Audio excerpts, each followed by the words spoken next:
Model.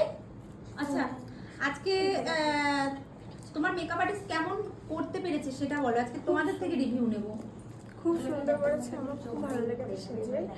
আর এটা আমার বৌদি হয়, আমি মানে আজকে এরকম ব্রাইট সাজলাম, খুব সুন্দর হয়েছে। আচ্ছা আচ্ছা, করতে পেরেছে তোমার বৌদি? কোনো রকম কোনো সাহায্য কি আমরা করেছি এখানে? না, তুমি একটু ঘুরে যাও তোমার হেয়ার স্টাইল। আচ্ছা এসো। আচ্ছা, এই যে এই কাজটা আজকে করেছে পূজা, বলো তোমার এক্সপিরিয়েন্স কেমন লাগছে? হ্যাঁ, এটা আজকে আমার চতুর্থ কাজ। হাতটা অনেকটাই সেট হয়েছে, আশা করি তোমরা দেখে সেটা বলবে। আমি যতটা পেরেছি করার চেষ্টা করেছি। আজকে কলকাতাও আমি করিনি, খালি মুখের লুকটা যেটা বেসটা সেটুকু করেছি। তোমরা দেখে অবশ্যই বলো কেমন হয়েছে। একদম। আর তোমরা যারা দেখছো এই রিলসটা, ওই ভিডিওটা, নিচে আমি ওর নামটা মেনশন করে দিলাম, তোমরা অবশ্যই কিন্তু ওর সাথে কন্ট্যাক্ট করে নিও এরকম লুক পেতে হলে।